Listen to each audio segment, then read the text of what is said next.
Like self-proclaimed prophet Shepherd Bushiri might be facing more than just fraud and money-laundering charges. Police have confirmed they're investigating the multi-millionaire leader of the Enlightened Christian Gathering church for the alleged rape of 2 young women. Their stories are of alleged sexual abuse at the hands of the prophet are remarkably similar. ETV News and sports journalist Pule Letshwiti sat down with both women for an exclusive interview. The identities of the women are known to us, but by law, we are not allowed to disclose them. Here's Pule Letshwiti with that story. It all began with a glimpse of the prophet on a television screen, helping and healing people spiritually every Sunday. One of the former congregants says visiting the church for salvation was all she ever wanted. She claims the prophet would stare at her during the services. It didn't take long for a church elder to tell her that Bushiri wanted to meet her at a hotel to pray. When they eventually met, Thandi fell to her knees and wept. This is when things took a sinister turn. She claims he insisted on a hug and then tried to kiss her. I'm like, no, I can't do this. You are married. He's like, don't worry about that. I'm like, no, I can't. That's when from there he touched me here. So that's when I manifested. I don't know. I was under the power that I don't even know. So from there, he take off the clothes. Then he raped me. So after that, he gave me my clothes. It's like, he throw my clothes like, take where my people are coming. Then he take the money, he throw the money to me. How much was the amount? How much did he give you? It was 5,000. He just take the money, go. Thandi is not alone. Another young woman's story of being lured to a hotel is eerily similar. Lerato, also not her real name, says she was thrilled to attend a church led by what she thought was a true man of God. After one of his sermons, she says Bushiri asked her and her cousin to join a special service the following day.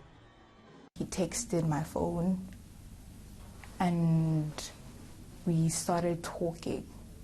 From then, he said that we should get time where we meet up for coffee, we talk, we study the Bible.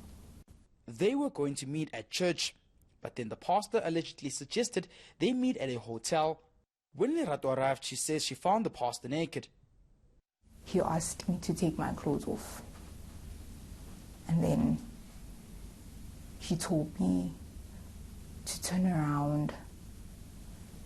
And I did that, shaking, afraid. I didn't know what to do. And then that's when he came up to me and everything happened.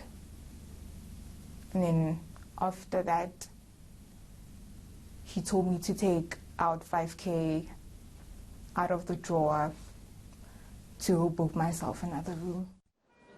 Lerato believes the other room was booked to make the hotel visit seem legitimate. Both women admit they took the money, but say it does not absolve Bushiri of his alleged crimes. They've opened cases with the police, and while they wait for justice, they've stopped attending the church. I want justice. Yeah. He should really, because he's continuing. Even if he can bribe us and say, keep quiet, but this thing is eating us. Because like me, I didn't even go for counseling. You know, I'd ask myself, why do you keep going to his church, knowing he does this to you, knowing that when you get home, you lock yourself in the room and you cry yourself to sleep? Why? You know, I kept asking myself such questions until there was a day and I was like, you know, I'm not going there anymore. Police have confirmed they're investigating the allegations.